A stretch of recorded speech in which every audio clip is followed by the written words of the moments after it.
I want to spend some time here today breaking down what I think are the 4 biggest misconceptions about atheism. They're unfortunately still incredibly pervasive and widely held beliefs, and I'd like to see if I can help here in shedding some light on this for some people who might not be familiar with the topic, or they might harbor some of these beliefs themselves. So, first of all, one of the biggest atheist misconceptions, or I should say misconceptions about atheists, is that we are missing something. A lot of people view it like we haven't graduated, let's call it, to the superior position of faith. So they look down on you in a condescending way, like, oh, you poor thing, what happened that you're not an atheist? What led you down this wrong path? If only you can get to this higher level that I've achieved where I'm at more of peace because I do have religion in my life. That's how a lot of people think, particularly older generations, right? And we went over the numbers the other day about how it's a fact that 90% of people, I think over the age of 65, align themselves with a religion. Whereas for younger people, I think it's 32% say, I'm unaffiliated. So there's a generational divide here, but allow me to respond to that. It's wrong. Let's just lay it out there. Most atheists you talk to came to that position through intelligence. They came to that position through reading philosophy and thinking and reasoning and hearing out both sides in an actual debate, whether it's Sam Harris or Richard Dawkins or an old Hitchens debate or Marr versus some theist, some religious person, whether it's a Christian or a Muslim or what have you. So people came to that position because they're interested in it. They didn't come to that position because it's like, oh, I'm so miserable that I can't help but be an atheist. Fuck God. So that's the first one. The second one is people think atheists have no moral code. Now, this is one of the saddest ones because this leads to discrimination against atheists. I mean, what is it? 7 states in America, it is still on the state books that atheists cannot hold public office. Now, thankfully, the Constitution protects their right to do that, so those laws are invalid, but it says something about the perception of the people in those states that they haven't bothered to spend a day repealing those things from the books. It's a silent fuck you to atheists. That's what it is. And it's also, another poll that we discussed recently is that the American people would rather vote for a Muslim over an atheist, which is shocking because there's strong anti-Muslim sentiment in America too, but atheists are less popular. And they'd rather vote for a lesbian, pot-smoking philanderer than an atheist. You have a better chance of winning public office if you're a lesbian, pot-smoking philanderer than if you're an atheist. And again, those are groups that aren't viewed favorably either, but atheists are the lowest of the low. So they think we have no moral code. And here's my response to that. It's similar to the response to the first issue. Again, it's wrong because we base our moral code off of logic.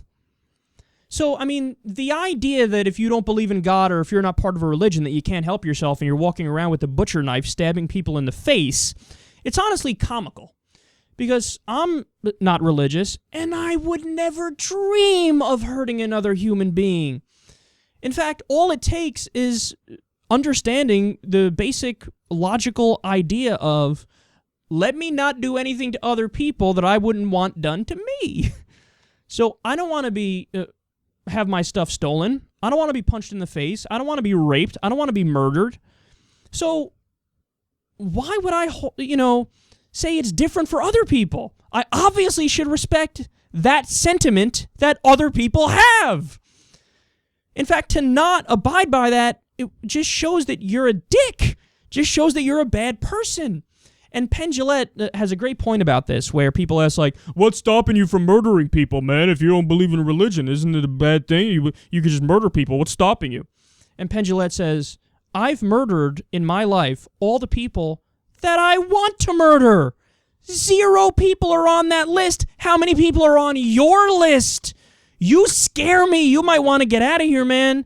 So the only thing that's stopping you from going on a killing spree is that some fake connection with an imaginary being?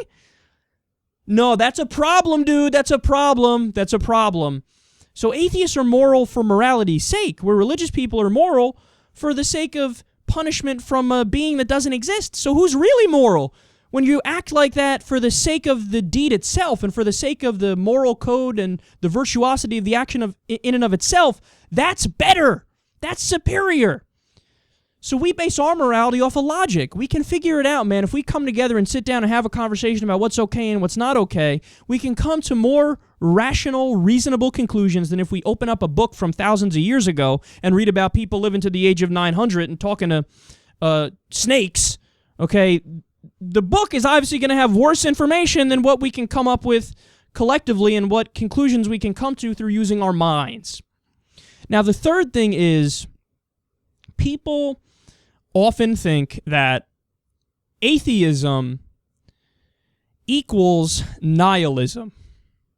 So nihilism, of course, and a negative form of nihilism. So the idea that, like, there's no meaning to life and everything here is useless and we're miserable and depressed as a result of that. A lot of people think that atheism necessitates this negative version of nihilism. And my response to that is, that's wrong, and nothing could be further from the truth, because we believe that you create your own meaning for your life, not God. And that is more beautiful, because if you get to pick what your standard is, what would bring fulfillment to your life, whether you're Kobe Bryant or LeBron James, you want to be the best basketball player ever, whether you want to be the best businessman ever, whether you want to help the most people via charity ever, you get to define your own meaning and work as hard as you possibly can towards that goal. That's way more beautiful than, again, going to a 1,000-year-old book that was written when people didn't know what a germ was or what science is, and saying, what kind of messages can we interpret from this? The same God that speaks about how we can't have any lobster or crab, and about how it's immoral to get a haircut and you should be put to death if you get a haircut and you can't work on Sunday. The same God who gives these arbitrary, ridiculous rules in this area, I'm looking for how I should live my life in other areas based on this same entity. No, that's not beautiful. That's gross. Who would want to live life based off a book like that? It's basically like saying, hey, go grab me a copy of Mother Goose. I'm going to open to page 7 and live life by whatever the hell's on that page. That's disgusting. That's like a form of tyranny. That's like fascism. You read something arbitrary from this higher power and you say, I'm going to go by that. No, you get to choose if you're an atheist.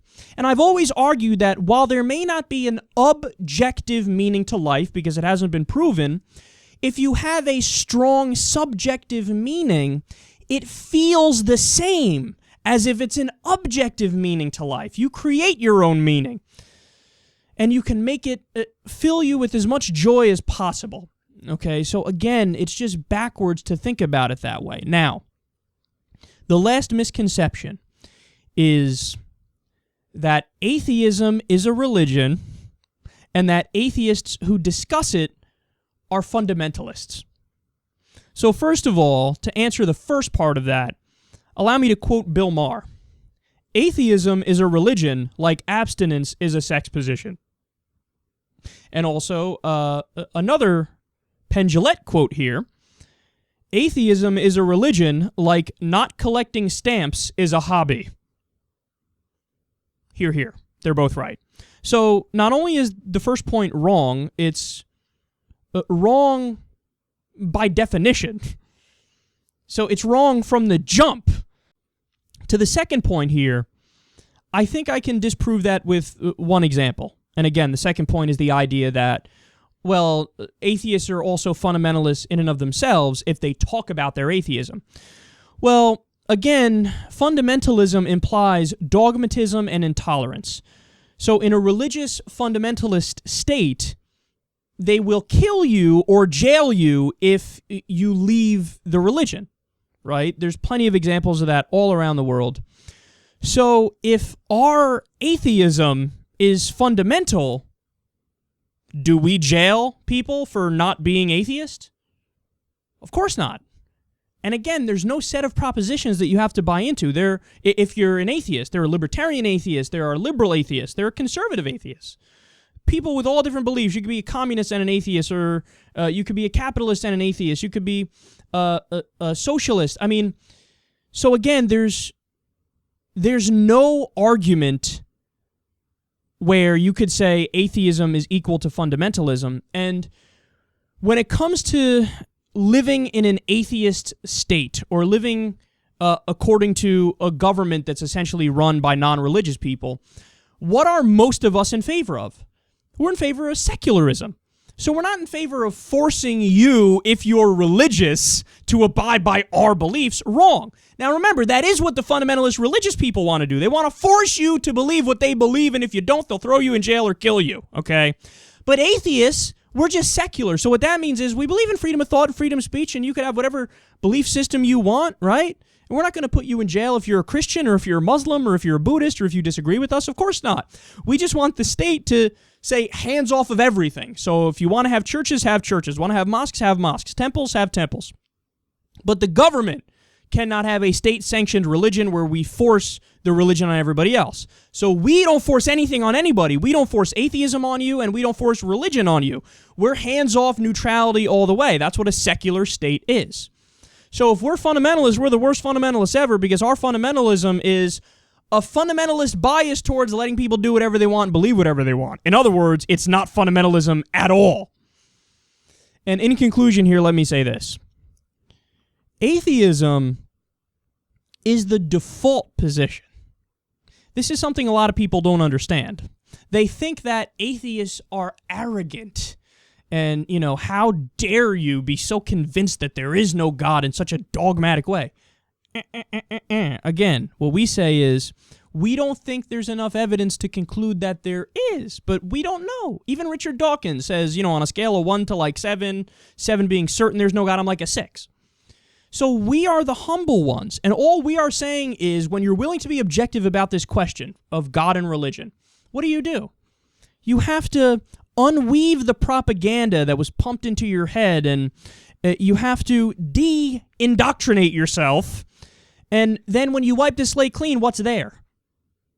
One phrase: I don't know. And then the burden is not on the atheists. The burden is on all the religious people and the deists to say, I will prove to you there is a God. And simply put, they haven't met that burden of proof. They're nowhere near it. So the humble position is to say, look, I don't know, and I'm going to maintain I don't know, and if you say you do know, you're the arrogant one, you're the pompous one, you're the one that's making stuff up. We're the ones that are humble. So there's a great argument for atheism here, and all of the misconceptions are incorrect, and I would beg people who buy into those misconceptions to reconsider.